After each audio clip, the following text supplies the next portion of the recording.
Vamos a hablar ahora sobre el concepto de impedancia. Podemos definir la impedancia como una resistencia eléctrica que se presenta en un circuito eléctrico cuando una corriente alterna quiere pasar a través de él. La impedancia extiende más el concepto de resistencia de los circuitos de corriente continua. La impedancia va a poseer tanto magnitud como fase, es decir, que tiene la capacidad, al aplicarle una señal AC, de desfasarla cuando pasa a través de cada uno de los elementos del circuito que van a generar dicha impedancia. A diferencia de los circuitos de corriente continua donde hablábamos de resistencia, en la cual nunca manejábamos el concepto de desfase, para el caso de los circuitos AC, la impedancia se va a expresar como un número complejo que tiene una parte real y una parte imaginaria. Cada una de esas partes tiene su propio significado. Sabemos también que un número complejo lo podemos expresar en su forma polar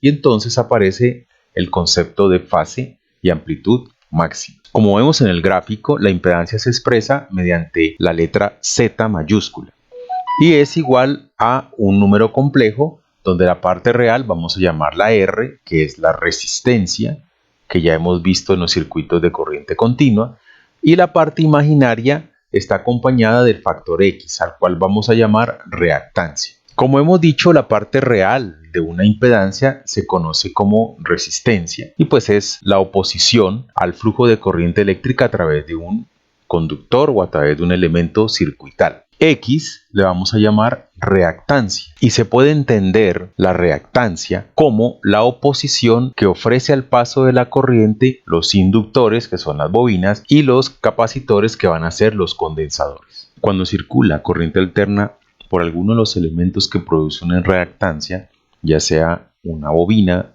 o un condensador, existe un almacenamiento y liberación de energía. En el caso de las bobinas se produce a través del campo magnético y en el caso de los condensadores a través del campo eléctrico. Este almacenamiento y liberación de energía produce adelanto o atraso de la señal o de la onda de corriente que está atravesando estos elementos. Por eso, cuando hablamos de impedancia, estamos hablando de un valor que tiene expresado mediante un número complejo, una amplitud y una fase que está asociada a esa absorción o almacenamiento y liberación de energía. En la realidad, las bobinas y los condensadores también presentan algún tipo de resistencia, por lo tanto su impedancia, siendo estrictos, se puede considerar como un número complejo en el que hay un componente real y un componente imaginario. Para efectos del estudio que vamos a hacer en el curso, vamos a considerar simplemente que esa resistencia de estos elementos es despreciable y solo vamos a considerar su parte imaginaria, es decir, su reactancia, tanto capacitiva como inductiva. ¿Qué tipos de reactancia podemos encontrar? Vamos a encontrar reactancia capacitiva,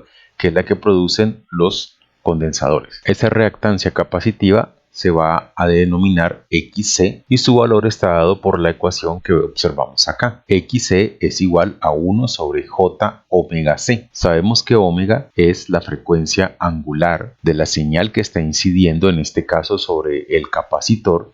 Por lo tanto, la reactancia de un condensador cualquiera va a ser igual a 1 sobre J2πfc, siendo F la frecuencia en Hertz, o si lo hablamos como W, sería la frecuencia angular en radianes por segundo. Si nosotros expresáramos la reactancia de un condensador mediante un fasor, tendríamos la siguiente expresión. XC sería igual a 1 sobre omega C o 1 sobre 2πfc con un ángulo de menos 90. Quiere decir esto que la reactancia capacitiva produce un atraso de la señal de corriente de 90 grados. Expliquémoslo mediante una demostración matemática para entender por qué se produce ese atraso de 90 grados. En el caso de los circuitos AC, la ley de Ohm se cumple igual que como la vimos para los circuitos resistivos. En los circuitos resistivos decíamos que la resistencia era igual al voltaje sobre la corriente. En este caso podemos decir también que la impedancia va a ser igual al voltaje sobre la corriente. Simplemente vamos a estar manejando señales AC. ¿Cuál sería la impedancia en un capacitor? Sería igual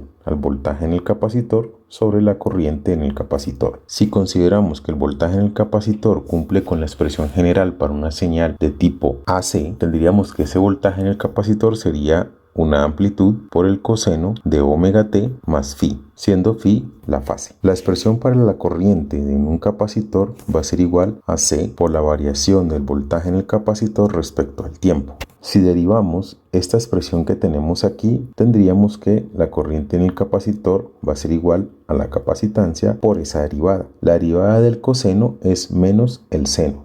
Entonces sería menos el seno de omega t más phi por la derivada interna. La derivada interna sería la derivada que está en este argumento de la función. Esa derivada interna sería igual a omega. Tendríamos entonces que la corriente en el capacitor sería igual a menos C por omega por el seno de omega t más phi. Si observamos el siguiente gráfico que tenemos acá, la señal amarilla corresponde a una señal sinoidal, la señal fucsia corresponde a una señal cosenoidal y la señal verde correspondería a un coseno adelantado 90 grados. Observen que este es el punto en el que arranca un coseno normal sin desfase, pero si yo lo adelanto 90 grados, que es un cuarto de ciclo, se produciría esta señal verde. Al ver esta señal de color verde, nos damos cuenta que se parece a la señal sinusoidal, que es la amarilla, pero multiplicada por menos 1. Por lo tanto, podemos decir que esta expresión o esta señal que está en verde, que es igual a un coseno de omega t con una fase de 90 grados, equivale a menos el seno de omega t. Porque si vemos esto que está aquí en verde, correspondería a la misma señal amarilla, pero multiplicada por menos 1. De esta manera puedo transformar este menos seno de omega t en un coseno,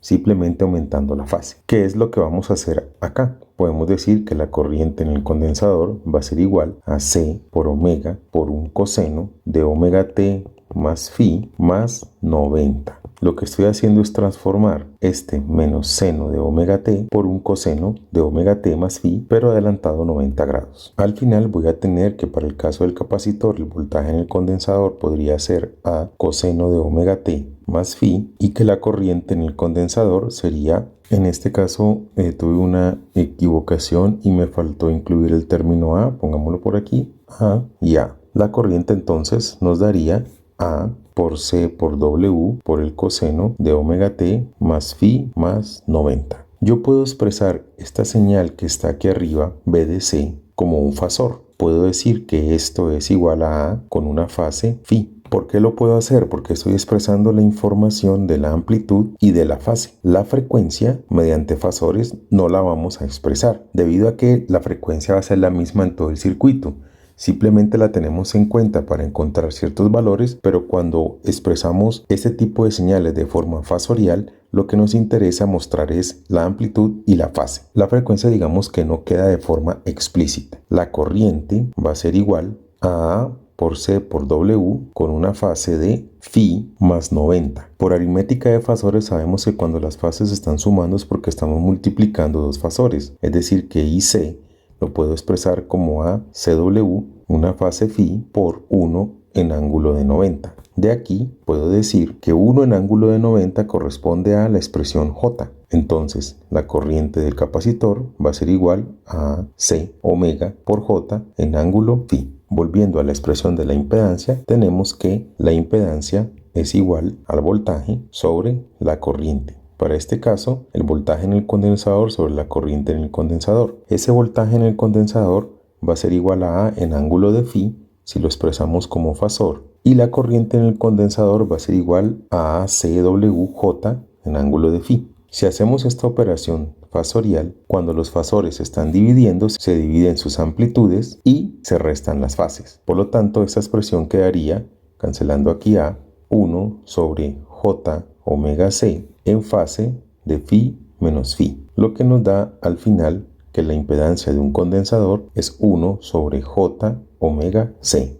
Si expresara esta cantidad como un fasor, Z de C sería igual a 1 sobre esta cantidad imaginaria expresada como fasor sería igual a omega c en ángulo de 90 y aquí z podría ser al final 1 sobre omega c en ángulo de, si esto es ángulo 0, 0 menos 90 menos 90. Esta expresión que tengo al final es la expresión que me indica que un capacitor produce un desfase de menos 90 grados.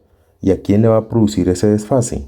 Si revisamos nuevamente la ley de Ohm, en la que la impedancia es igual al voltaje sobre la corriente, vamos a tener que, si yo quisiera encontrar el voltaje en el capacitor dado una corriente, ese sería igual a la impedancia por la corriente. Sabemos que la impedancia es 1 sobre omega c en ángulo de menos 90 por una corriente. Observen que si la corriente tiene una fase inicialmente, supongamos que 0, el voltaje en el condensador va a ser igual a una cantidad I sobre omega c por una fase de 0 menos 90. Si la corriente tuviera una fase diferente a 0 grados, supongamos una fase phi, el voltaje en el condensador sería phi menos 90. Al final, lo que estamos mostrando aquí es que en un capacitor el voltaje está atrasado 90 grados respecto de la corriente. Y es lógico pensar esto porque nosotros sabemos que el capacitor se carga debido a una corriente que fluye a través de él. Él inicialmente está